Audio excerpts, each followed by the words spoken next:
चलिए सीधे मुद्दे पर आते हैं। इमेजिन कीजिए 12 मई 1666 का दिन, सुबह के ठीक 9 बज रहे हैं।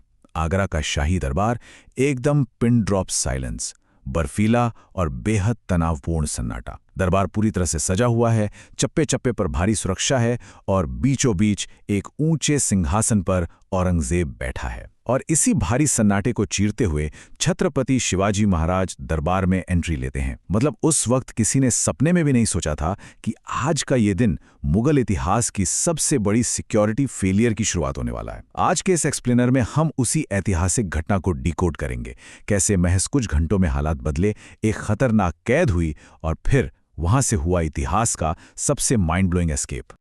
अब इस कोर्टरूम ड्रामे को जरा करीब से समझिए। शिवाजी महाराज को पूरी उम्मीद थी कि एक इंडिपेंडेंट किंग, एक स्वतंत्र राजा के रूप में उनका सम्मान होगा। लेकिन दरबार में पहुंचते ही क्या होता है? उन्हें तीसरी लाइन में खड़े होने का इशारा किया जाता है। जी हां, थर्ड रो, जहां उनसे काफी कम रैंक वाले अधिकारी खड़े थे। और सबसे इंसल्टिंग बात तो यह थी कि उनके 9 साल के बेटे संभाजी को भी उसी लाइन में खड़ा कर दिया गया और औरंगजेब ने उनकी तरफ देखना तक जरूरी नहीं समझा। बस फिर क्या था? कुछ ही सेकंड्स की शांति के बाद दरबार में शिवाजी महाराज की यह आवाज गूंज उठती है, मुझे यहां किस लिए बुलाया गया है? क्या यह तमाशा दिखाने के लिए? ये शब्द उस पल के गुस्से और फ्रस्ट्रेशन को बिल्कुल परफेक्टली कैप्चर करते हैं। और हालात कितनी तेजी से बिगड़े ये टाइमलाइन देखिए। बिल्कुल एक टिक टिक करती टाइम बम वाली सिचुएशन थी। ये सुबह 9 बजे वो दरबार में कदम रखते हैं। 9:15 पर उन्हें तीसरी लाइन में खड़ा किया जाता है और 9:30 बजते बजते वो वहां से वॉकआउट कर जाते हैं। सिर्फ आधे घंटे में सब कुछ बदल गया। पास ही खड़े राम सिंह प्रथम ने बीच बचाव करने की, मामले को शांत करने की बहुत कोशिश की, लेकिन बात काफी आगे बढ़ चुकी थी। मराठा नेता अचानक मुड़े और बिना किसी शाही परमिशन के उस खचाखच भरे दरबार से सीधे बाहर निकल गए। रिजल्ट, उन्हें तुरंत हाउस अरेस्ट यानी नजरबंद कर दिया गया। खैर, यहां एक सवाल उठता है कि मुगल इतने नर्वस क्यों थे? थोड़ा फ्लैशबैक में चलते हैं। इन दोनों पावर्स के बीच के बेसिक स्ट्रेटेजिक डिफरेंस को समझना बहुत जरूरी है। देखिए, एक तरफ था मुगल साम्राज्य, उत्तर से दक्षिण तक फैला हुआ, जिसके पास बेशुमार दौलत थी और दुनिया की सबसे ताकतवर कन्वेंशनल आर्मी थी। और दूसरी तरफ थे मराठा, जो बड़े बड़े मैदानों के बजाय पहाड़ों, जंगलों और अपनी सुपरफास्ट गुरिल्ला टैक्टिक्स को अपना सबसे बड़ा हथियार मानते थे।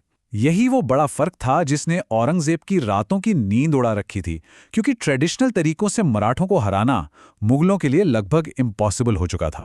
और ऐसा नहीं था कि मराठा सिर्फ डिफेंस कर रहे थे, वो मुगलों पर साइकोलॉजिकल और इकोनॉमिक वॉरफेयर भी कर रहे थे। अब पुणे के लाल महल वाला इंसिडेंट ही ले लीजिए। औरंगजेब ने अपने सबसे भरोसेमंद कमांडर शाइस्ता खान को वहां भेजा था। शाइस्ता खान को लगा वो अपने हजारों सैनिकों के बीच बिल्कुल सेफ है, लेकिन शिवाजी महाराज ने अपने कुछ लोगों के साथ रात के अंधेरे में वहां ऐसी जबरदस्त घुसपैठ की कि अपनी जान बचाकर भागते हुए शाइस्ता खान को अपनी उंगलियां तक गंवानी पड़ी। ये सीधा औरंगजेब के ईगो पर एक बहुत बड़ा तमाचा था। और बात यही नहीं रुकी, इसके बाद मराठों ने सूरत पर स्ट्राइक किया। सूरत, जो उस वक्त मुगलों का सबसे अमीर शहर और इकोनॉमिक हब था।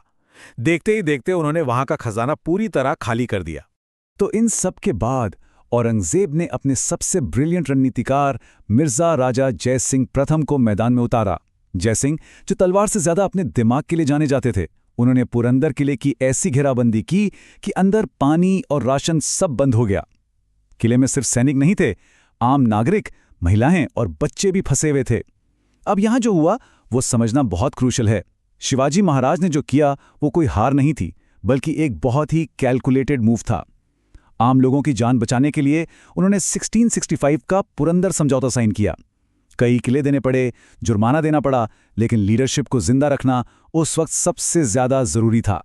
ये एक सर्वाइवल स्ट्रैटेजी थी और इसी ट्रीटी के चलते जयसिंह ने उन्हें वो आगरा जाने का ऐतिहासिक प्रपोजल दिया था। तो चलिए वापस आगरा चलते हैं, उसी टेंस सिचुएशन में।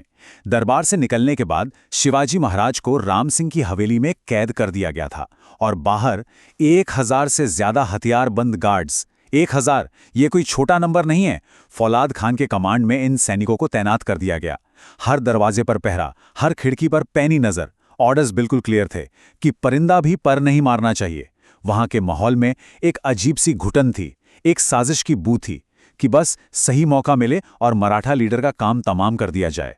लेकिन कहते हैं ना, जब चारों तरफ से रास्ते बंद हो तो सबसे बड़ा हथियार आपका दिमाग होता है। एस्केप का पहला फेज शुरू होता है इस नंबर से, 4000। ये मूव कितना बोल्ड और दुस्साहसी था, जरा सोचिए। शिवाजी महाराज ने औरंगजेब से परमिशन मांगी कि उनके साथ जो 4000 मराठा सैनिक आए हैं उन्हें वापस दक्कन भेज दिया जाए। औरंगजेब तो खुश हो गया, उसे लगा वाह, दुश्मन ने खुद ही अपने पैर पर कुल्हाड़ी मार ली, अब तो वो बिल्कुल अकेला और कमजोर हो गया। लेकिन रियलिटी में ये मराठा किंग का बिछाया हुआ पहला मास्टर स्ट्रोक था। भीड़ कम होगी तो मुगल गार्ड्स का अटेंशन और शक दोनों कम हो जाएंगे। अब ये पूरा प्लान कैसे एग्जीक्यूट हुआ वो लिटरली किसी स्पाई थ्रिलर से कम नहीं है। ये सिक्योरिटी सिस्टम को साइकोलॉजिकली तोड़ने की एक मास्टर क्लास थी। स्टेप 1, इल्यूजन यानी भ्रम पैदा करना। अपनी ही आर्मी को वापस भेज दिया गया। Step 2, distraction. शिवाजी महाराज ने एक ऐसी सीरियस बीमारी का नाटक किया जो बड़े बड़े हकीमों के भी पल्ले नहीं पड़ रही थी। स्टेप 3, रूटीन सेट करना। दुआओं के नाम पर उन्होंने साधु संतों को फलों और मिठाइयों की बड़ी बड़ी टोकरियां भेजना शुरू कर दिया। रोज टोकरियां बाहर जाने लगी और finally 17 August 1666, the big day. Step 4, the swap यानी अदला बदली। उन्होंने अपने हमशक्ल सौतेले भाई हिरोजी को अपना वो खास सोने का कड़ा पहनाया और अपने बिस्तर पर लिटा दिया। अब यहां सबसे बड़ा सवाल, एक राजा मुगल एम्पायर की सबसे तगड़ी सिक्योरिटी को चकमा कैसे देता है? जरा उस मूवमेंट को विजुलाइज कीजिए। अंदर बिस्तर पर हिरोजी लेटे हैं और बाहर जाने के लिए 2 बहुत बड़ी टोकरियां रेडी हैं। एक में शिवाजी महाराज खुद बैठे हैं और दूसरी में उनके बेटे संभाजी। ऊपर से मिठाइयां और फूल भर दिए गए हैं। अब वो टोकरियां उठाई जाती हैं और हवेली के मेन गेट की तरफ बढ़ती हैं और तभी पहरेदार उन्हें रोक लेते हैं। हार्ट बीट बिल्कुल रुक जाने वाला मूवमेंट था वो। सोचिए अगर उस वक्त किसी ने टोकरी के अंदर झांक लिया होता तो शायद इतिहास कुछ और ही होता। लेकिन हकीकत में क्या हुआ?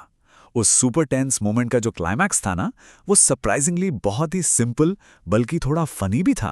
क्योंकि गार्ड्स तो रोज वही टोकरियां बाहर जाते देख रहे थे। उनकी चौकसी, उनका अलर्टनेस एकदम जीरो हो चुका था। तो मेन गार्ड ने टोकरी के अंदर चेक करने के बजाय क्या किया? उसने बस ऊपर से एक मिठाई का टुकड़ा उठाया, उसे बड़े मजे से खाया और हाथ हिलाकर बोल दिया, जाने दो। मतलब कोई हथियार नहीं, कोई लड़ाई नहीं, बस एक डेली रूटीन और एक साधारण सी मिठाई ने मुगलों की उस अभेद्य नाकाबंदी को चकनाचूर कर दिया। लेकिन हवेली से बाहर निकलना तो सिर्फ आधी जंग थी। बाहर पूरा आगरा शहर मुगल सैनिकों से पटा पड़ा था। चप्पे चप्पे पर चेकिंग हो रही थी। इसलिए बाहर आते ही उन्होंने अपना फाइनल भेष लिया। राजसी कपड़े उतार फेंके, शरीर पर राख मल ली, एकदम सिंपल मामूली कपड़े पहने और एक घुमक्कड़ साधु का रूप ले लिया। ये डिस्गाइज इतना परफेक्ट था कि वो राजधानी के उन हथियारों से लैस मुगल सैनिकों की नजरों के ठीक सामने से होके गुजरे और किसी को भनक तक नहीं लगी। वो सेफली वहां से निकल चुके थे। और फिर आती है अगली सुबह। फौलाद खान, जिसे मुगल सिक्योरिटी का सबसे सख्त और खूंखार पहरेदार माना जाता था, वो जब हवेली के अंदर कमरे में जाता है तो उसके तो होश ही उड़ जाते हैं। बिस्तर खाली, उसे वहां क्या मिलता है? सिर्फ एक सोने का कड़ा। शिवाजी महाराज जा चुके थे। जब ये न्यूज़ औरंगजेब के दरबार में पहुंची होगी, इमेजिन कीजिए वहां का सन्नाटा। पूरा का पूरा दरबार सदमे में था। हिंदुस्तान के सबसे ताकतवर बादशाह को उसके अपने ही गढ़ में उसकी खुद की सिक्योरिटी के बीचों बीच एक मराठा किंग ने चकमा दे दिया था। ये मुगल इतिहास का सबसे बड़ा और लिटरली सबसे शर्मनाक सिक्योरिटी फेलियर था। तो इस पूरे एक्सप्लेनर के अंत में एक बहुत ही प्रोवोकेटिव सवाल सामने आता है। क्या असली ताकत किसी फौज के साइज में होती है या फिर दिमाग की तेजी में? 1666 के इस आगरा एस्केप ने एक बात तो बिल्कुल क्लियर कर दी कि अगर आपके पास स्ट्रेटेजिक पेशेंस है और साइकोलॉजिकल वॉरफेयर का सही इस्तेमाल करना आता है तो हथियारों से लैस हजारों की फौज भी आपका कुछ नहीं बिगाड़ सकती। इस एक इंसिडेंट ने शिवाजी महाराज को सिर्फ एक राजा ही नहीं बल्कि स्ट्रैटेजी और माइंड गेम्स के एक अल्टीमेट मास्टर के रूप में इतिहास में हमेशा के लिए अमर कर दिया। ये एक ऐसा सवाल है जो हम सबको सोचने पर मजबूर करता है। आज के इस एक्सप्लेनर में बस इतना ही।